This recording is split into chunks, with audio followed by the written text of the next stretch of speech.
Ассаламу алейкум достор, қандай тұрасыздар? Барыңыздарға Айова штатынан жалынды салам. Жарым саат ес алып алайын деп ес алуучу жерге тоқтоғым. Бұл жақта күн жылуу екен, бирок кичине шамал бар екен. Ушундай чакан ес алуучу жай экен, трактор деле аз, азыр күндүз түшкү саат 3 болуп калды. Biz dağı Chicago'dan жүк алып алып, Nevada штатын көздөй чыктык. Amazon'dan жүгүн алдым.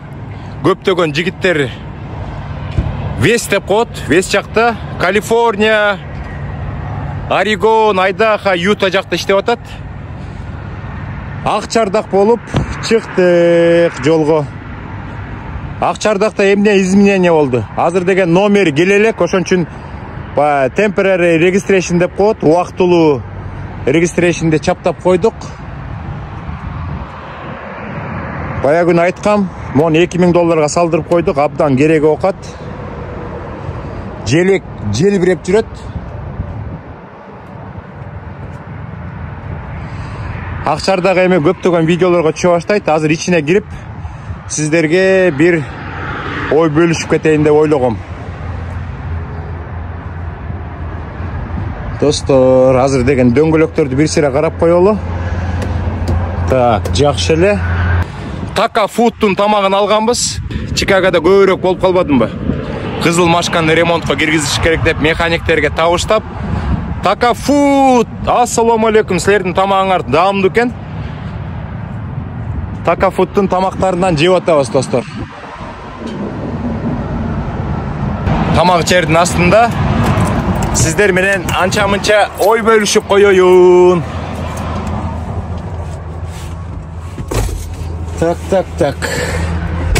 Мына GPS көрсөтүп атат, дагы 1509 майл айдашыбыз керек. 23 сааттык жол калды. Эртең кечки саат 7-де жетишибиз керек. Мияка кызыл машканын ичиндегилердин көбүн алып келген бул жакачы. Бая убакыт жетишпей калды. Булардын баарын салыштырып, полкаларга салып, ичи абдан кенен экен, достор. Могул желекти мага Дастан иним белек катары берген. Абдан сонун желек экен. Бул бирок эски желек экен. Ошол желек жөнүндө да айтып коеюн. Бул деген жанагы калың экен, свитердикине окшош. Үшүгөндө жамынып алгыңыз дейт. Абдан чоң рахмат, Дастан иним. Анан көп мекендештер айтып атат. Алмаз байке, могул жаңы желекти эмне илип койдуңар, эски желекти эле илсеңер болмок деп. Мен жаңы желек кирип аткан учурда айткам, мен да каршымын дегем. Бирок биз законду сыйлашыбыз керек. Закон кабыл алынды, депутаттар өзлөрүнүн кнопкаларын басты. Анан официалдуу желек, жаңы желек болуп калды. Бирок эски желек биздин жүрөгүбүздө калат. Ар дайым жүрөгүбүздө калат, достор. Ошон үчүн мен Дастан иниме абдан чоң рахмат. Үшүгөндө ушул Кыргызстаныбыздын желегин жамынып жүрөм. Микроволновкага мына 5 бармак жайбыз, Кудай бирсе азыр. Така Food'туку. Азыр 5 бармак жайбыз, ысык экен. 4 минутка коюп кеттим эле. Холодильниги дагы кенен экен. Мен деген тиги кызыл машкага кичинекей холодильник салдым эле. Булардын холодильниги дагы кенен экен. Дагы толтура тамак. 2 жумага жете турган тамак. Кыргыздын таттуу тамактарынан жейбиз. Бул жака жатып атабыз. Моякта лестница бар. Сиздерге көрсөтсөм керек. Мен деген үйгө барганда жакшы бир обзор кылам, достор. Атак мо лестница мондайынан түшөт. Ылдый. Анан деген ушул лестница менен чыгып барып үстүнө жатабыз. Кереги жок болгондо бул лестницаны кайра көтөрүп, бuyakta эме таккан жерлер бар. Ошол менен кайра кыпчытып коебуз. Ичинин баары кенен экен, мияка кийимдердин баарын салып коебуз. Могу майда чүйдөнүн баарын мояка салабыз. Жакшы. Ичин жуудурган жокмун, дагы бир убакыт болгондо өзүм эле жууп чыгам. Достор, анан мен деген өткөндө паркингде болбодумбу? Чикагода биздин Семэкспресстин балдары бар. Ичин тазалатам деп калсаңар, кээ бирөөлөр 140-150ден тазалап атат. $80 мексиканецтер келип тазалайт экен. Азиминим 2 трагын тазалатты ичин көчөгүнө. Мен сиздерге ошол мексиканецтердин немесин көрсөтүп коеюн.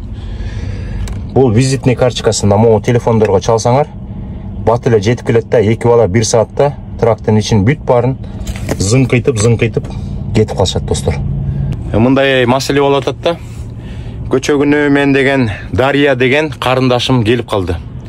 Жаңы трак алыптыр 2023-жылкы. Мен сүйүнүп кетип, анан мекендештерге мотивация бересиңби, видеого түшөсүң деп айтсам, кээ бир мекендештерге окшоп, жок, түшпөйм, мен эч кимге маалымат бербейм, мен өзүм үчүн жашайм, кыргыздар келбейби, мага баары бир деп айтпай, макул Алмаз байке, түшүп мотивация берем деди.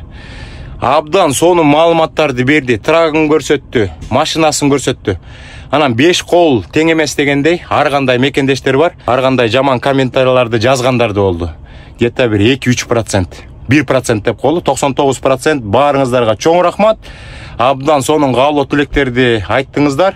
Дария карындашыма мен дагы бир жолу жакшынакай каалоо тилек айтып, рахматымды айтам. Анан көп мекендештер айтып атпайбы? 1 жыл болуптур Америкада жашаганына. Ушундай тракты кантип сатып алды, ушундай машинаны кантип сатып алды, жомоктордун баарын айтасыңар деп. Дария карындашым толук төлөп бүтө элек да. Трагын жаңы сатып алатат. Эми ошол тракты айдап иштеп, аны бир 3-4 жылда кутулат. Жанагы айдап жүргөн Lexus машинасы, аны да кутула элек болуш керек. Адамдардын баары бул жака келгенде, жана жаман комментарий жазып аткан адамдар башыңарга келет ошолор дагычы. Силер дагы Америкага келип калсаңар, ошондой трак, ошондой машина тебесиңер Кудай буйрса. Бирок наличка албайт да анычы. Бардыгы осылай, мен могу тракт алып атам, мурда 3 машина алгам, 4 машина алып турмун. Ошолордун баарын алып туруп, четтен кутулуп бүткөнбүз да. Мен эми бул машинадан да кутулам да, иштейм кутулам. Кызыл машканы дагы сатып алганда кутулгам четинен төлөп. Ага чейин Фредлайнер алгам, аны дагы четинен төлөп кутулгам. Жанагы сатам, ээсине берем деген трейлерди 2015-жылкы. Аны дагы компанияман сатып алгам, аны да акырынан кутулгам да. Америкага келгенде эле баардык нерсе боло калбайт да. Ана мага деген көчөгүнө отурсак Сем Экспрессте иштеген иним ачык эле айтты. Алмаз байке, мен да ошентип келгем дейт. Америкага келгенде Кыргызстандын правасын алып туруп эле трак отуруп гүрүлдөтүп иштейм деп. Андай болбойт достор. Анан кээ бирлер айтып калат, жакшы жагын эле көрсөтөсүз, жаман жагын көрсөтпөйсүз деп. Биздин деле депутат келбедиби? Ал дагы көптөгөн видеолор тартты, штаттарды кыдырды. Ал эмне жаман сөз айтып атабы? Сүйүнүп атпайбы? Кыргыздар келип алып бул жакта бутуңарга туруп аттырсыңар деп. Сиздер дагы ошентип бутуңуздарга турасыздар достор. Анан баягы видео чыкканда сөз аңдыбагыла да. Анан деген тиги кыз мындай экен, бул кыз мындай экен, тиги бу депчи. Ошолорду көрүп мотивация алгыла, даже кыздар эмес, эркек балдар мотивация алыш керек. Ал кызыбызга наоборот тескерисинче, Дария карындашыбызга наоборот тескерисинен жакшынакай тилектерди каалашыбыз керек. Анткени деген Дария карындашыбыз үй бүлөсүн тыштап коюп, бала чакасын тыштап коюп келген жок да. Турмушка чыга элек экен. Анан өзүнүн жанын багып, карагылачы, турмушка чыга элек кыз Бишкекте дагы ушундай жана бизнестерди кылып жүрүптүр. Машина алып сатып, таксовать этип деп кээ бирлер жазып атат. Аксынын кызы деп. Наоборот сүйүнүш керек да, азамат кыз экенсиң. Америкага барып алып, иштеп, трак алып, машина алып, үй алып, ошентип өн. Агарып көгөр, артыңан барып биз агарып көгөр деген ордуна кээ бир мекендештер 1% ошолорчу. Анан кайдагы ойго келбеген нерселердин баарын жазасыңар. Мен деген жана бир сыйра тазалап өчүрүп чыктым.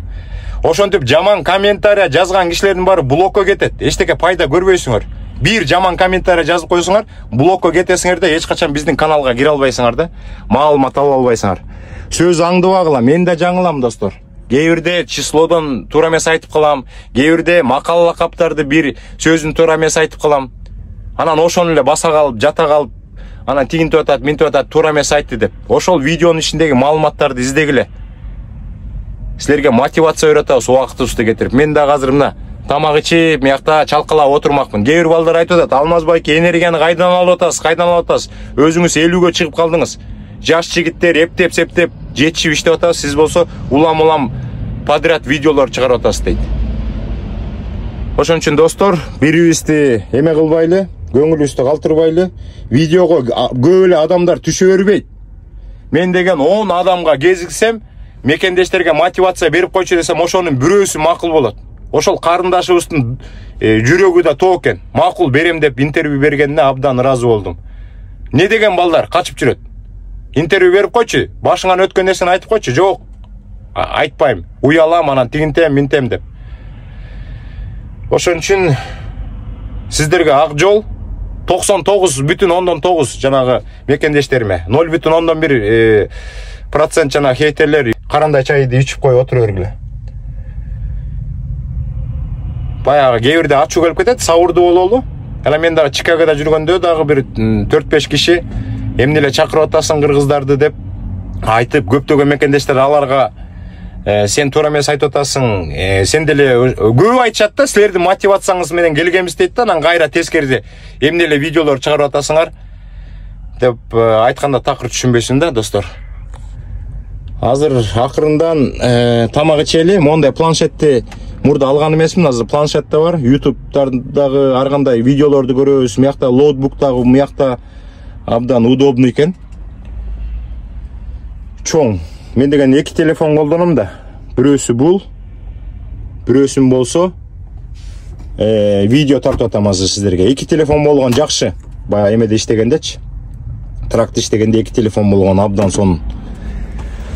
Достор, ошондой Кыргызстандын желегин желбиретебиз. Мен дагы тияктан кетип атканда көптөгөн жигиттерди көрдүм. Семэкспресс компаниясында өзүнчө типография бар. Жаңы технология менен. Көптөгөн жигиттер желектерди чаптап атат уже. Колдон келсе желекти чаптайлы тракторга желбиретип жүрөлү. Анан көптөгөн мекендештер дагы билесиздер, мондай желекти эметип койсок, тракторга жабыштырып койсок, эмне силер деген Кыргызстандын желегин тракторга чаптап алып, Американы кыдырып жүрөсүңөр. Болбогон иш дейт. Эмнеге болбогон иш? Кыргызстанга американецтер келип, желегин чаптап жүрсө, биз аларды талкаламакпыз дейт. Мындай акылы жок адамдар айтып атат да. Бир дагы полицейский келип токтотпойт. Бул демократический мамлекет. Мен бул үчүн токтотсо полицейге айтам, ишиң эмне? Бул менин жүрөгүмдө турган мекенимдин желеги. Каяка элем өзүмдүн ишим дейт. Полицейский даже басып келбейт бул желек үчүнчү. Эй, Кыргызстандын желегин желбиреткире Америкага, өңгүлө өскүлө Америкага Кыргызстанды тааныткыла деген ордуна кээ бир мекендештерибиз бүгүн хейтерлер үчүн болуп калды го дейм. Программабыз Кыргызстандын желегин эмне силер деген Америкада желбиретип жүрөсүңөр деп айтып атат да. Достор, ичкүдүүлүктү токтотпойлу. Эмне токтотпойлу, ушинтип эле жүрө беребизби? Мыякта бутуна турган, абдан бутуна турган жигиттер, силер туура эмес видеолор чыгарып атасыңар деп канча кишилер айтты. Мен аларга айтып атам. Эгер силер Американын жаман жагын көрсөткүңөр келсе, өзүңөр канал ачкыла. Ошол жактан бакыйта күн сайын чыгара бергиле. Мен мекендештериме мотивация бере берем. Алдыга кете беребиз деп атабыз да. Американын акчасы, жери баардыгыбызга жетет. Башында келгенде кыйынчылык болот. Ошону айтып коеюнчу. Силер кыйынчылык жөнүндө айтпайсыңар дейт. Ар дайым айтып келем. Америкага келгенде көп акча менен келгиле. Анан катуу маалымат менен даярданып келгиле. Анан 1 жылга чейин белди бекем түрүп иштесеңер, бутуңарга турасыңар. Анан жаңы Мексикадан келе калып эле алмаз байке тияк мыяк дейсиңер. Мен бул жакта деген 10,5 жылдан бери иштеп, мээнетибиз бар мыякта. 20 жыл, 15 жыл иштеген балдар бар. Достор, ошондой кийинки видеодон жолуккуча сак саламат болуңуздар. Кыргызстандын желегин дагы бир жолу желбиретип ийинчи. Алга Кыргызстан, алга Кыргыз. Достор, кечирип коесуздар. Мен Атакул мырзаны туурабай калып турмун. Пай. Такафуттун тамагы, 5 бармагы абдан даамдуу экен. Пай. Тамашалап коеюн достор. Атакул мырза, Америкадан жалындуу салам. Пай.